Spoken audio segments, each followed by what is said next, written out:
जय हिंद, वंदे मातरम। स्वागत है आप सभी का राधे टीचिंग एग्जाम्स के यूट्यूब प्लेटफॉर्म पर। उम्मीद करते हैं आप सभी स्वस्थ और अच्छे होंगे। देखिए दोस्तों, आज की हमारी वीडियो होने वाली है पर्यावरण अध्ययन से। इस वीडियो में हम लिए हैं पर्यावरण अध्ययन का जो 2011 में पूछा गया था या प्रीवियस ईयर पेपर, और आपका जो एग्जाम होने वाला कब होने वाला है, 29-30 जनवरी को होने वाला है। या प्राइमरी लेवल का पर्यावरण अध्ययन लिए हैं और हमें उम्मीद है कि यह वीडियो आप लोगों को बहुत अच्छी लगेगी। देखिए, आप लोग पेन और कॉपी लेकर बैठ जाइए। इसमें से जो इम्पोर्टेंट क्वेश्चन लगेंगे उसको आप लोग अपनी कॉपी पे नोट कर लीजिए। और हम जो है इसमें एक प्लेलिस्ट बनाए हैं जो 2011 से लेकर 2021 तक, कहाँ तक रहेंगे, 2021 तक आपके ईबीएस के प्रीवियस ईयर पेपर रहेंगे, जिसमें से हम जो है 2011 से लेकर 2020 तक के प्रीवियस ईयर हम करवा दिए हैं। एक केवल बचा है 2021 का। 2021 का प्रीवियस ईयर क्वेश्चन बचा है, उसको भी हम कंप्लीट करवा देंगे। ये मान के चलिए कि आप अगर ये जितने प्रीवियस ईयर पेपर हैं उसको आप लोग सॉल्व करके जाते हैं तो हमें नहीं लगता कि आपका इस वीडियो से कोई क्वेश्चन छूटे। तो हमें उम्मीद है कि यह वीडियो आप लोगों को बहुत अच्छी लगेगी। आप लोग इस वीडियो पे आए हैं तो चैनल को सब्सक्राइब कर लीजिए, जिससे जो भी हम वीडियो अपलोड करेंगे उसका नोटिफिकेशन आपको तुरंत मिल जाएगा। तो चलिए देरी ना करते हुए हम वीडियो को स्टार्ट करते हैं। देखिए, आज का पहला क्वेश्चन है। पहले क्वेश्चन में पूछा है, निम्न में कौन सी अंतर्राष्ट्रीय संस्था पूरे विश्व में पर्यावरण सुरक्षा की देखभाल करती है। तो इसमें 4 विकल्प है। 4 विकल्प में से आपको एक विकल्प चूज करना है। WWF है कि WHO है कि PET है कि UN है। तो देखिए, इसका आंसर हो जाएगा, इसका आंसर होगा कौन सा, इसका आंसर हो जाएगा डी होगा। क्या होगा, इसका आंसर होगा डी होगा, UN होगा। देखिए, इस UN अंतर्राष्ट्रीय संस्था पूरे विश्व में पर्यावरण सुरक्षा की देखभाल करती है। संयुक्त राष्ट्र एक अंतर्राष्ट्रीय संगठन है जिसके उद्देश्य में उल्लेख है कि यह अंतर्राष्ट्रीय कानून को सुविधाजनक बनाने के सहयोग, अंतर्राष्ट्रीय सुरक्षा, आर्थिक विकास, सामाजिक प्रगति, मानव और विश्व शांति के लिए कार्यरत है। इसकी स्थापना, जो यूएन की स्थापना है वह कब हुई थी, इसकी स्थापना हुई थी कब, 24 अक्टूबर हुई थी। 24 अक्टूबर 1945 को हुई थी। कब हुई थी, 1945 को। तो आपका विकल्प कौन सा हो जाएगा, डी सही हो जाएगा। क्वेश्चन नंबर 2 में पूछा है, कीटनाशकों के अत्यधिक इस्तेमाल से होगा क्या होगा। अगर आप कीटनाशक का अत्यधिक उपयोग करते हैं तो क्या होगा, वायु प्रदूषण होगा कि ध्वनि प्रदूषण होगा कि जल प्रदूषण होगा कि ये सभी। तो क्वेश्चन नंबर आपका जो 2 है, 2 इसका आपका क्या होगा आंसर, इसका आंसर हो जाएगा आपका जल प्रदूषण होगा। क्या होगा, जल प्रदूषण होगा अगर आप ज्यादा कीटनाशक का प्रयोग करते हैं तो। क्वेश्चन नंबर 3 में पूछा है, लवण जो जल का अवशोषण करता है क्या कहलाता है। इसमें विकल्प में 4 विकल्प दिया है, इसमें से कौन सा आपका विकल्प होगा। तो इसका देखिए आंसर कौन सा हो जाएगा, क्वेश्चन नंबर 3 का आंसर कौन सा होगा, ए हो जाएगा। क्या होगा, ए इसका आंसर हो जाएगा। क्वेश्चन नंबर 4 में पूछा है, पारिस्थितिकी तंत्र एवं प्राकृतिक अधिवासों का संरक्षण, उनके प्राकृतिक वातावरणों में प्रजातियों का जीवनक्षम जनसंख्या का रख रखाव एवं प्रति प्राप्ति के लिए प्रयुक्त पद है। इसमें से आपका आंसर कौन सा होगा, क्वेश्चन नंबर 4 का ऑप्शन कौन सा होगा। तो इसमें आंसर हो जाएगा सी होगा। कौन सा, अपस्थानीय संरक्षण हो जाएगा। देखिए, अपस्थानीय संरक्षण के अंतर्गत पारिस्थितिकी तंत्र एवं प्राकृतिक अधिवासों का संरक्षण तथा उनके प्रति वातावरणों में प्रजातियों का जीवन क्षम जनसंख्या का रख रखाव एवं प्रति प्राप्ति किया जाता है। पारिस्थितिकी को एनवायरमेंट बायोलॉजी भी कहा जाता है। पारिस्थितिकी इकोलॉजी शब्द का प्रथम प्रयोग 1866 में, किसमें, 1866 में जर्मन जीव वैज्ञानिक अर्नेस्ट हैकल ने अपनी पुस्तक जर्नल मार्कोलॉजी देयर ऑर्गेनिज्म में किया था। तो आपका ऑप्शन सी हो जाएगा। तो क्वेश्चन नंबर 5 में पूछा है, समुद्री कच्छपों को जीवंत जीवाश्म कहा जाता है क्योंकि वह 150 मिलियन वर्षों से अधिक समय से पृथ्वी में उपस्थित हैं। भारतीय उपमहाद्वीपों के जल भागों में पाए जाने वाले 5 प्रजातियों के समुद्री कच्छप में सबसे अधिक संख्या किसकी है? तो आप क्या बताएंगे? विकल्प आपका ए सही होगा कि बी, कि सी, कि डी? तो क्वेश्चन नंबर 5 का ऑप्शन कौन सा हो जाएगा? सी सही होगा। तो क्वेश्चन नंबर 6 में पूछा है विश्व उष्मायन के लिए निम्न में कौन एक कारक है? वाहनों से निकली गैसें, पेड़ पौधे से निकली गैसें, भट्टियों से निकली गर्म हवा, रसोई गैस। तो क्वेश्चन नंबर 6 का ऑप्शन कौन सा हो जाएगा? देखिए इसमें इसका ऑप्शन कौन सा होगा? ए होगा, वाहनों से निकली गैसें। विश्व उष्मायन के लिए, ग्लोबल वार्मिंग के लिए मुख्य रूप से कार्बन डाइऑक्साइड की मात्रा में वृद्धि उत्तरदायी है। ये गैसें वाहनों के इंजनों में दहन से अत्यधिक मात्रा में उत्सर्जित होती है तथा ये गैसें वायुमंडल में पहुंचकर विश्व में उष्मायन जैसी समस्या पैदा करते हैं, जिसे इंग्लिश में ग्लोबल वार्मिंग कहते हैं। तो क्वेश्चन नंबर 7 में पूछा है धातुमय प्रस्तर किसे कहा जाता है? बिटुमिन को कहा जाता है कि बॉक्साइट, कि मेटालाइट, को अयस्क? क्वेश्चन नंबर 7 का ऑप्शन कौन सा हो जाएगा? इसका ऑप्शन होगा डी होगा। क्या होगा? डी होगा, धातुमय प्रस्तर अयस्क को कहा जाता है। अयस्क उन शैलों को कहा जाता है जिसमें वे खनिज हो जिनमें कोई धातु आदि महत्वपूर्ण तत्व हो। अयस्कों को खनन करके बाहर लाया जाता है, फिर शुद्धिकरण करके महत्वपूर्ण तत्व को प्राप्त किया जाता है, जैसे बॉक्साइट, एल्युमिनियम। तो क्वेश्चन नंबर 7 का ऑप्शन कौन सा हो जाएगा? डी सही हो जाएगा। तो क्वेश्चन नंबर 8 में पूछा है पेड़ पौधे प्रदूषण घटते हैं क्योंकि वे अवशोषण करते हैं। तो इसमें आपका क्वेश्चन नंबर 8 में कहा है कि पेड़ पौधे प्रदूषण को घटाते हैं क्योंकि वे अवशोषण करते हैं। क्या अवशोषण करते हैं? तो देखिए पेड़ पौधे जो होते हैं, पेड़ पौधे प्रदूषण को घटाते हैं। क्या है? यहाँ पे आप लिखेंगे घटाते हैं। पेड़ पौधे प्रदूषण को घटाते हैं क्योंकि वे ऑक्सीजन गैस का उत्सर्जन करते हैं। जो पेड़ पौधे होते हैं वह किसका उत्सर्जन करते हैं? ऑक्सीजन गैस का उत्सर्जन करते हैं तथा कार्बन डाइऑक्साइड का अवशोषण करते हैं। कार्बन डाइऑक्साइड रासायनिक सूत्र, इसका रासायनिक सूत्र क्या होगा? CO2 होगा। कार्बन डाइऑक्साइड का रासायनिक सूत्र CO2 एक रंगहीन तथा गंधहीन गैस है।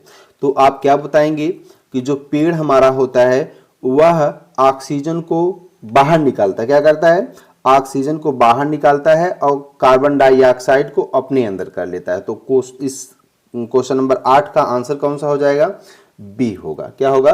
बी हो जाएगा, कार्बन डाइऑक्साइड हो जाएगा। तो क्वेश्चन नंबर 9 में पूछा भूकंप मापा जाता है। भूकंप हम किससे मापते हैं? अगर क्वेश्चन आए भूकंप किससे मापा जाता है तो आप क्या बताएंगे? तो क्वेश्चन नंबर 9 का ऑप्शन कौन सा हो जाएगा? डी होगा, रिएक्टर पैमाने से क्या होता है? भूकंप मापा जाता है। भूकंप की तीव्रता मापने के लिए हम किसका प्रयोग करते हैं? रिएक्टर पैमाने का प्रयोग करते हैं। रिएक्टर पैमाना सिस्मोग्राफ यंत्र में क्या होता है? लगा होता है। तो आपका आंसर डी हो जाएगा। तो क्वेश्चन नंबर 10 में पूछा महासागरों में जल स्तर वृद्धि का कारण क्या है? जो महासागर है उसमें जल की जो वृद्धि हो जाती है उसका क्या कारण है? तो क्वेश्चन नंबर 10 में आंसर क्या हो जाएगा? देखिए वायुमंडल में कार्बन डाइऑक्साइड गैस की अत्यधिक वृद्धि के कारण वायुमंडल के ताप में लगातार वृद्धि हो रही है। इस ताप वृद्धि के कारण ध्रुवीय प्रदेशों में बर्फ पिघलने लगी है, जो कि महासागरों में जल स्तर की वृद्धि के लिए उत्तरदायी है। तो क्वेश्चन नंबर 10 का ऑप्शन कौन सा हो जाएगा?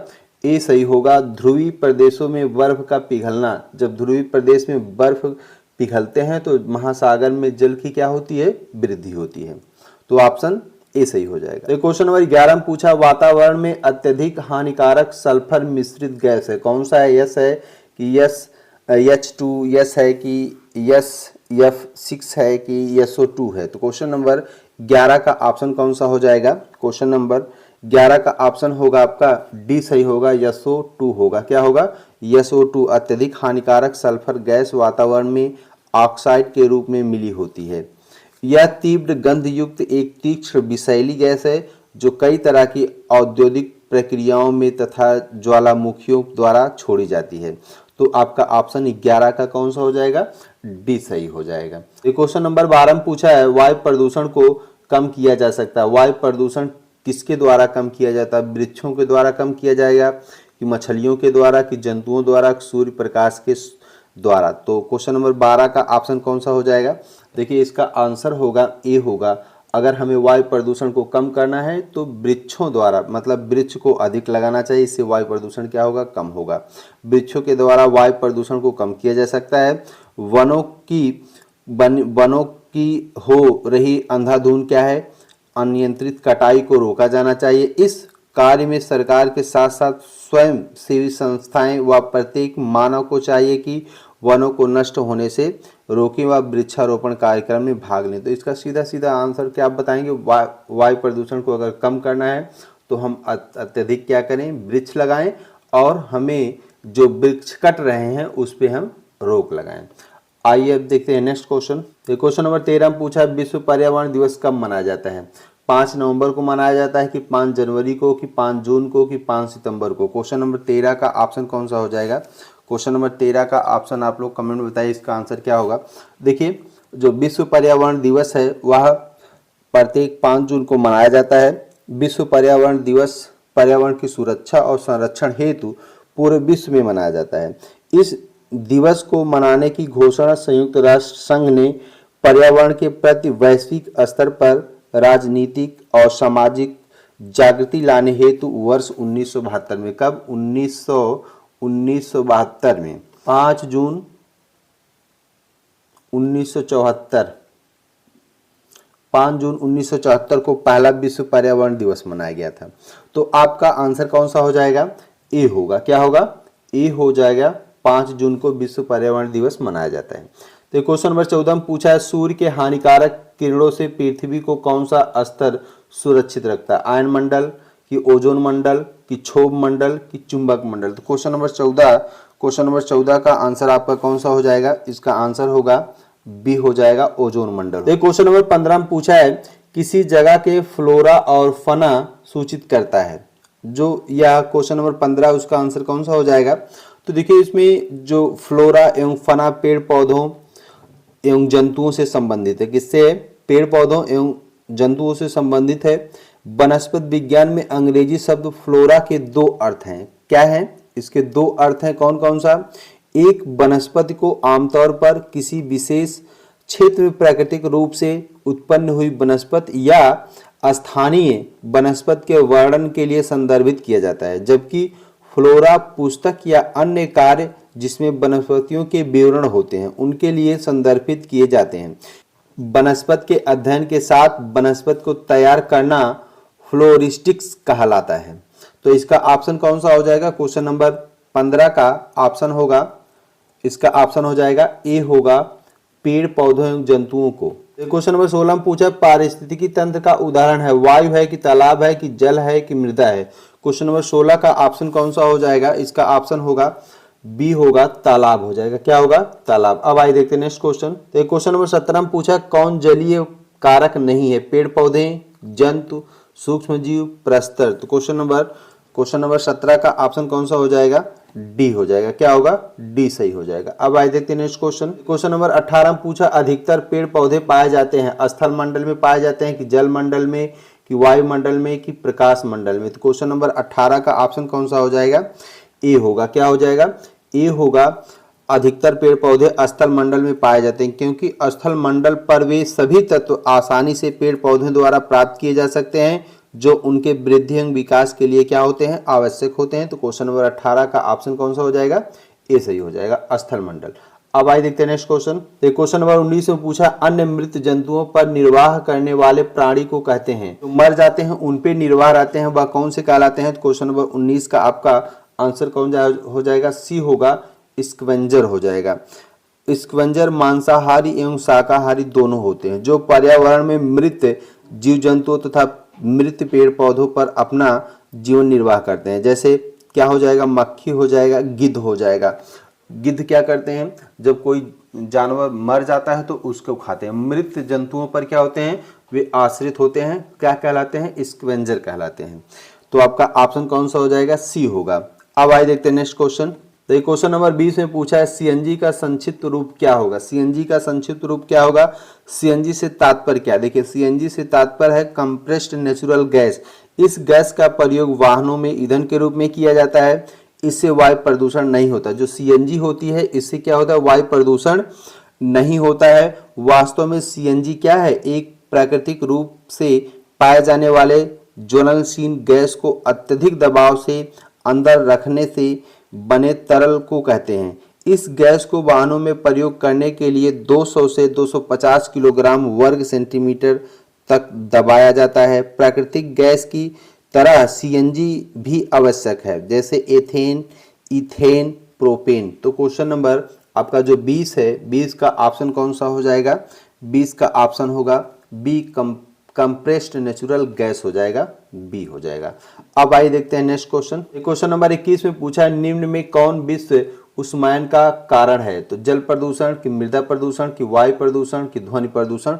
क्वेश्चन नंबर 21, क्वेश्चन नंबर 21 का ऑप्शन कौन सा हो जाएगा, सी होगा, वायु प्रदूषण हो जाएगा। अब क्वेश्चन नंबर 22 में पूछा है महासागर पृथ्वी पृष्ठ के अधिकांश जगह आवृत किया जाता है, जो लगभग है 3/4, 1/2, 1/4, 2/3। क्वेश्चन नंबर 22 का, क्वेश्चन नंबर 22 का ऑप्शन कौन सा हो जाएगा, ए सही हो जाएगा। क्या होगा, ए 3/4 हो जाएगा। तो क्वेश्चन नंबर 23 में पूछा है स्टेलेक्टाइट एवं स्टेलेग्माइट में निक्षेपण होता है। क्वेश्चन नंबर 23 का ऑप्शन कौन सा हो जाएगा, इसका ऑप्शन होगा सी होगा। क्या होगा, सी, कैल्शियम कार्बोनेट का। अब आइए देखते हैं नेक्स्ट क्वेश्चन।